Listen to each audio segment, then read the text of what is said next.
Khusus untuk kondisi sekarang Pak Ustadz ya. Khusus untuk pandemi sekarang ini. Jadi untuk ormas Islam yang terkait, ini ditujukan juga kepada MUI Pak Ustadz. Dalam rangka pelaksanaan Idul Fitri, apa boleh dilaksanakan secara serentak dengan satu imam live dengan menggunakan semua media yang ada dan seluruh umat muslim menjadi makmum di rumah masing-masing. Dan katanya Ustadz ini termotivasi dari telekonferensi pemerintah Pinrang dalam melakukan tausiah Ramadan dengan tetap berkumpul dengan jarak yang terpisahkan.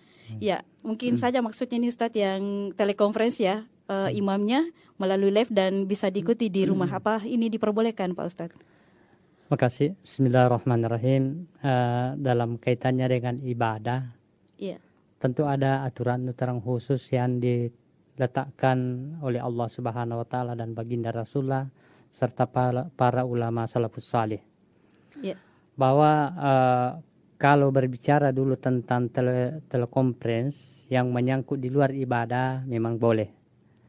Tetapi dalam kaitannya ibadah terkhusus mengenai masalah salat itu sesungguhnya harus ada ketersambungan saf. Ya. Meskipun sebenarnya memang ada pernah di WA itu Allahu a'lam ada ulama Maroko yang pernah memfatwakan bahwa orang bisa ikut salat tarawih di televisi. Ya, itu kan patut tidak bisa dipertanggungjawabkan karena yang pertama kita tidak tahu betul apakah betul itu ulama yang memfatwakan atau bagaimana karena hanya melalui media sosial.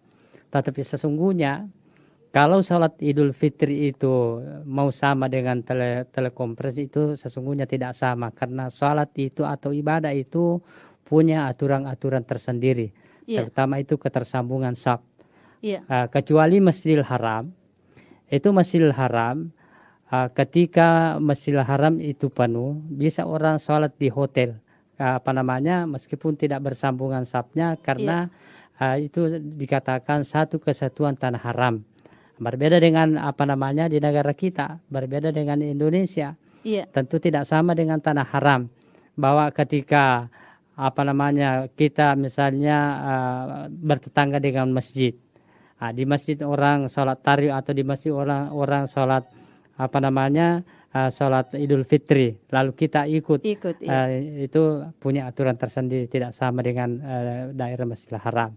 Saya kira itu tidak dibolehkan dalam dalam pandangan agama kita. Meskipun memang pernah ada ulama Maroko yang memfatwakan di media sosial, tapi fatwanya itu tidak bisa kita pegangi dan tidak bisa kita pertanggungjawabkan karena tidak sesuai dengan itu hanya fatwa pribadi, pendapat pribadinya, bukan jumhurul ulama, mayoritas ulama. Saya kira seperti itu. Allahu a'lam bishawab.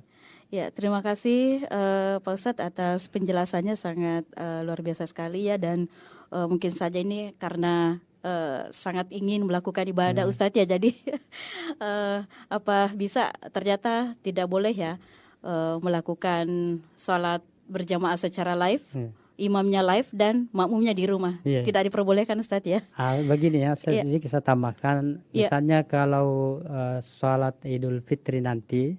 Tapi mudah-mudahan ada fatwa ulama pusat membolehkan sholat Idul Fitri misalnya. Tapi kalaupun ada fatwa masing-masing sholat Idul Fitri di rumah, itu tidak mesti harus ada khutbahnya.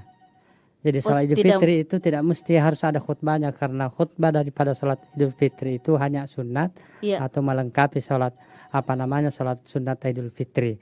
Yang penting kita laksanakan bahwa sholat sunnah Idul Fitri itu takbir pertama 7 kali, rakaat pertama, rakaat kedua 5 kali. Ada pun khutbahnya bisa berbentuk nasihat kepada keluarga, tidak mesti khutbah seperti masjid. Bisa dalam bentuk ceramah, menyampaikan nasihat kepada keluarga, atau kalau memang yang punya kapasitas bisa baca khutbah ya silakan. Tapi tidak mesti harus ada khutbahnya ketika kita sholat Idul Fitri. Saya kira itu Allah.